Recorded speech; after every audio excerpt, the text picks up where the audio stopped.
Falar que para você ganhar o aval do Estado para você produzir, primeiro você tem que produzir legalmente. Exato. É uma Mostrar- congruência total.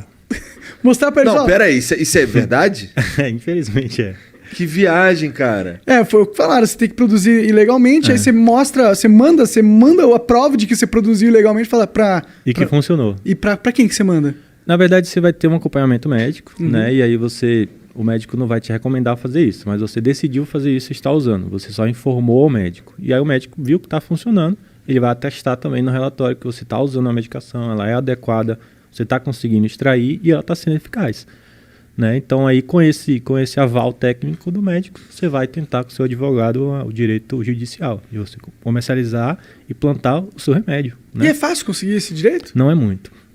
Não é muito por causa do custo, né? O advogado, obviamente, vai ser um bom advogado, caros, né? Eles custam especialista. caros.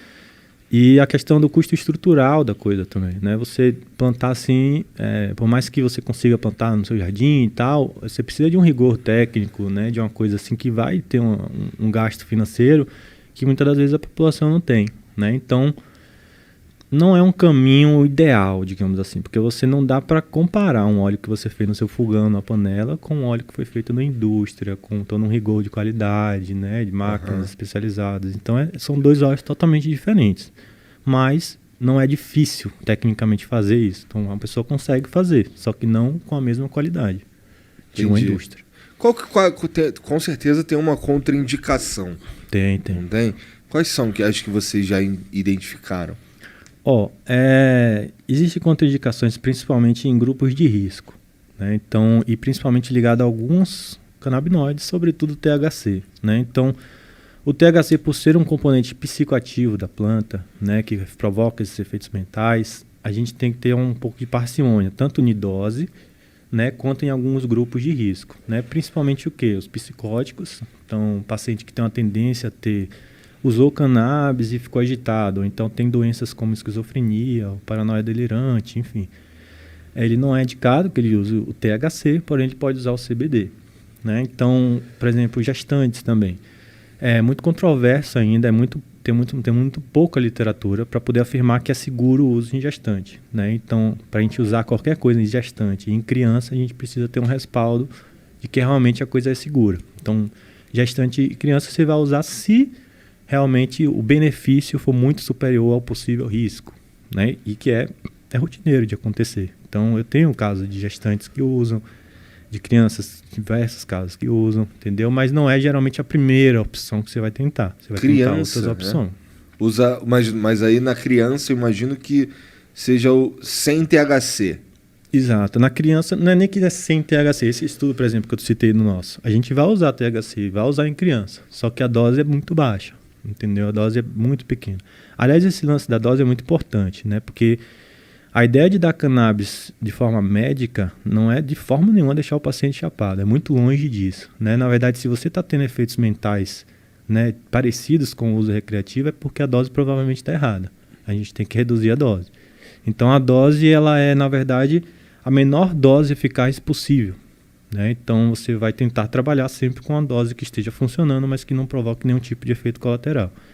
Então, nas crianças, né, só para finalizar o lance do grupo de risco, você vai pensar duas vezes, né, realmente preciso, já tentei outras coisas, qual é o tipo de canabinoide que eu vou utilizar, na gestante a mesma coisa, nos psicóticos a mesma coisa.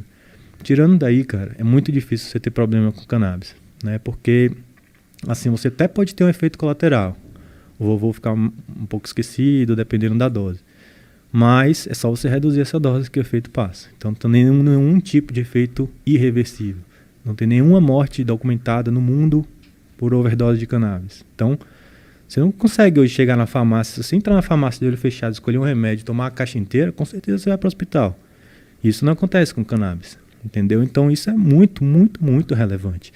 Todo medicamento ele é pautado em eficácia e segurança. A segurança da cannabis é muito grande e a eficácia também é muito grande. Então é um medicamento que é um potencial enorme. Não é para uma doença, a gente está falando de quase que uma farmácia viva, né? Por causa justamente dessas diversas substâncias que estão lá dentro. Você falou que estudou bastante plantas, né? E, bom, obviamente a maconha é uma realmente poderosa. Tem mais alguma que a galera não tá prestando atenção, mas que é uma planta muito importante?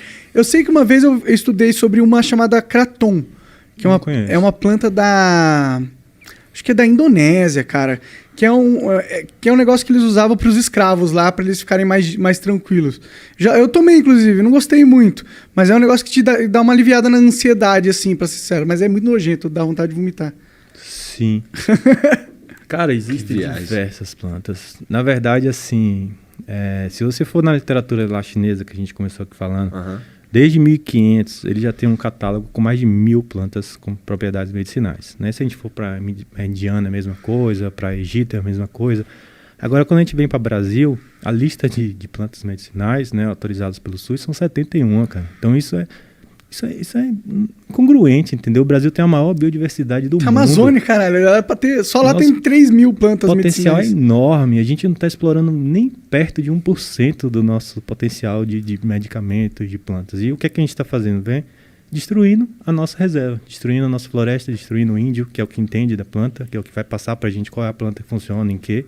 Né? Porque se você for pegar todas as plantas e testar em todas as doenças, imagine o tempo que isso vai levar. Né? Mas se você tem ali um cara que sabe que essa planta mais essa dá um resultado bom, você já vai lá e pega as duas e você já testa nesse resultado. E ainda dá o royalty pro índio para ligar uma grana. Exato. Nada mais justo, né? Mas, enfim, a realidade que a gente tem hoje é essa, né? Que não existe um incentivo para a produção de medicamentos naturais. Existe um incentivo para a produção de medicamentos patenteados, de medicamentos que eu consigo produzir em massa, que eu consigo ter royalties. Enfim, então um produto natural eu não tenho direito sobre ele. Quanto que você estima que daria para ganhar por ano o Brasil se a gente tivesse uma indústria de medicamentos que aproveitasse a Amazônia, assim? Porra, cara, infinito. Não consigo te dar essa conta, mas bilhões com certeza e bilhões passa do bilhão, com certeza. E o que falta pra gente começar a explorar essa biodiversidade cientificamente, assim? Não explorar de derrubar, mas chegar lá na Amazônia e coletar um monte de coisa, pesquisar com os índios. Por que a gente não tá fazendo isso? Quem que faria esse trabalho? Patrocínio, por que ele não tá né, feito? cara? Patrocínio. Então, o ensaio clínico, a pesquisa clínica, ele depende de patrocínio. Ele não é uma coisa barata e ele é uma coisa longa. Né? Então, geralmente o investimento de quem é que tem dinheiro para poder investir em várias fases de pesquisa e concluir ela até o final? A indústria farmacêutica. E elas não estão interessadas na Amazônia? É possível? A indústria farmacêutica não tem interesse de pesquisar um produto natural, porque no final ela não vai ser dona desse produto. Né? Ela vai provar que uma coisa funciona, mas não é ela dona. Qualquer pessoa pode ter essa coisa. Então, acaba que é um erro, na verdade, da metodologia da pesquisa, né? Da forma do patrocínio da pesquisa. Então, esse patrocínio, geralmente, ele tem que vir do governo e não das instituições. Né? E o governo, ele não... Pelo menos esse governo parece não estar muito preocupado com isso. Sim, eu fiquei sabendo que ele faz manobras, inclusive, para impedir que sejam aprovados os passos para a liberação da maconha medicinal, né? Tipo, esvaziar o Congresso, fazer, sabe, essas manobrinhas para não votar o negócio. Estão fazendo, fiquei sabendo aí. Conseguiu passar, né? Passou Conseguiu, agora mas voto o governo só, tentou errar, tentou foder. Mas ainda não passou no Senado. Então, é uma lei, o PL 499, que está tentando regulamentar. Que vai melhorar o quê? Ela vai tentar regulamentar o plantio, o cultivo aqui no Brasil. Porque o Brasil ele tem potencial para ser a melhor maconha, a melhor cannabis do mundo. Entendeu? Ser exportador e não consumidor de produto final caríssimo.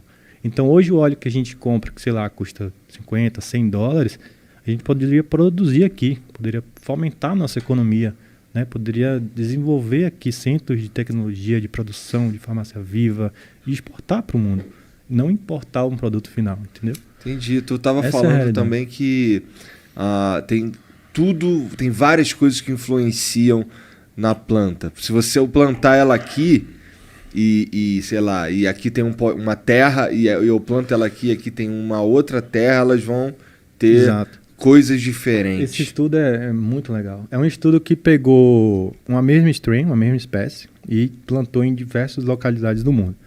Nenhuma sai igual à outra. Ou seja, você com solo diferente, com clima diferente, com ambiente diferente, com a temperatura diferente, umidade diferente, você produz canabinoides em diferentes proporções.